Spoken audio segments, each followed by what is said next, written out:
Okay, so now I'm moving on to StormWatch: A Finer World. Now, StormWatch: A Finer World, is the fourth book in the StormWatch five book volumes of the Warren Ellis run.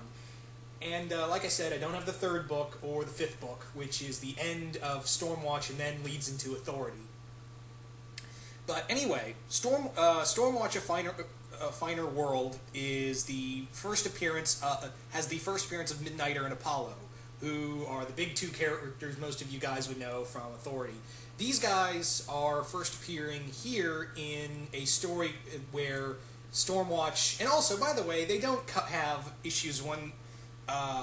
The first few issues, like issues 1 through 4, issues 1 through 3, excuse me, because this covers, if I'm right, it covers volumes, volumes 4 through 9, and they don't have the first 3 issues for some reason. The first 3 issues of the second volume of Warren Ellis's Stormwatch is not collected. Issues 1 through 3 are not collected, which I don't know why. Did he not write those issues?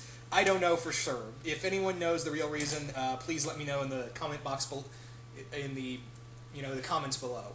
But anyway, like I said, this is the first appearance of Midnighter and Apollo, and their story pretty much revolves around them. They've been traveling around the world as vigilantes, as superpowered vigilantes. After it's revealed that Henry Bendrix, before he created Stormwatch, he created a private sect of superheroes to carry out his work. And this is right after he was driven in, he officially revealed how insane he was, and now Jackson King's in charge of Stormwatch as the weatherman. And Henry Bendrix created these superheroes as a superpowered black ops team, and there were 7 of them. However, the only 2 survivors were Midnighter and Apollo. And they've been going around the world since then, stopping people, and now they're interested in this case called the Nevada Garden, which is creating all these super weapons as well as superpowered DNA, so to speak.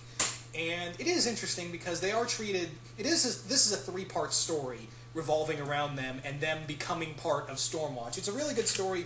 I like also Brian Hitch takes over as artwork from Tom Rainey, and man, this is like Brian Hitch at some of Brian Hitch's best work, in my opinion. I really love how he manages to get every little detail down in here, and there's just a lot in here that I really enjoy, like some fun stuff like Fahrenheit and Hellstrike being caught having sex, and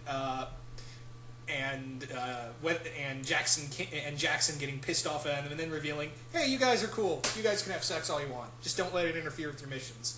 I really enjoy that. That little scene was hilarious. The intro of Midnighter and Apollo, it is very interesting, and also what happened to the rest of the team as well as is interesting, but the problem is that they kind of cut off from that.